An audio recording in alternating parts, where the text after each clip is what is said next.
ശ്ലോകം 11.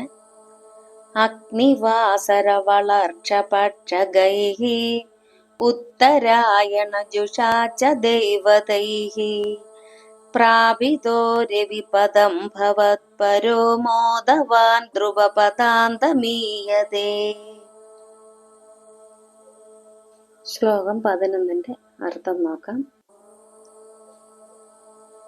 ഭഗവാന്റെ ഭക്തനായ യോഗി അഗ്നി പകൽ, ശുക്ലപക്ഷം, ഉത്തരായനം ഇവയിൽ അധിഷ്ഠിതരായ ദേവകളാൽ സൂര്യലോക പ്രാപ്തനായി ദിവ്യാനന്ദം അനുഭവിച്ച് ധ്രുവലോകത്തിൽ എത്തുന്നു. ശ്ലോകം 12. ആസ്തിദോതമകരാലയേ യഥാ ശേഷവക്ത്രദഹനോഷ്മണാർദ്യതേ ഈയതേ ഭവതു ഭാശ്രയസ്തഥാ വേദസപദമതപുരൈവ വാ. ശ്ലോകം 12 അർത്ഥം നോക്കാം.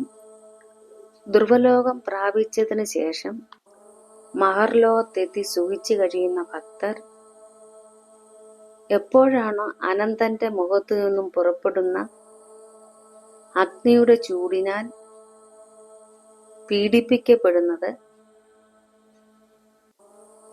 അതിനു മുമ്പ് ബ്രഹ്മലോകം പ്രാപിക്കുന്നു. ശ്ലോകം 13.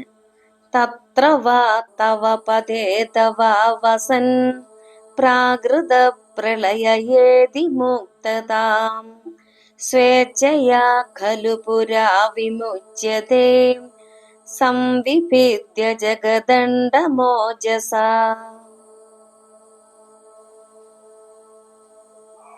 ശ്ലോകം 13 അർത്ഥം നോക്കാം. ബ്രഹ്മലോകത്തോ വിഷ്ണുലോകത്തോ വസിക്കുന്ന യോഗി ബ്രഹ്മപ്രളയത്തിൽ മോക്ഷം പ്രാപിക്കുന്നു. അല്ലെങ്കിൽ തന്റെ യോഗബലത്താൽ സ്വന്തം ഇച്ഛയനുസരിച്ച് മഹാപ്രളയത്തിന് മുമ്പ് തന്നെ ബ്രഹ്മാണ്ടം പിളർന്ന് മോക്ഷം പ്രാപിക്കുന്നു. ശ്ലോകം 14. തസ്യ ചാക്ഷിതിപയോ മഹോ നിലദ്യോ മഹത് പ്രകൃതി സപ്തകാവൃതിഃ തത്തദാത്മകതയാ വിശൻ സുഖി യാതി തേ പദമനാവൃതം വിഭോ. ശ്ലോകം 14 അർത്ഥം നോക്കാം.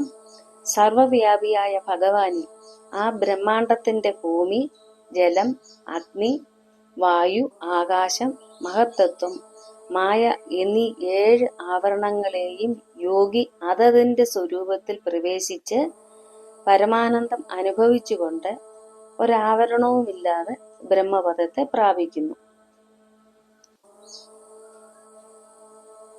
ശ്ലോകം 15. അർച്ചിരാദിഗതിമീദൃശിം വ്രജൻ വിച്യുതിം ന ഭജതേ ജഗൽപദേ സച്ചിദാത്മക ഭവദ്ഗുണോദയാൻ ഉച്ചരന്തമനിലേശ പാഹി മാം. ശ്ലോകം 15 അർത്ഥം നോക്കാം. അല്ലയോ ജഗദീശ്വര, ഇപ്രകാരം അഗ്നി ആദിമാർഗഗതിയെ പ്രാപിച്ച യോഗി എന്ന് പറഞ്ഞാൽ അഗ്നി മുതലായ ഗതിയെ പ്രാപിച്ച യോഗി പിന്നീട് കീഴോട്ട് വരുന്നില്ല. ഹരിയോ.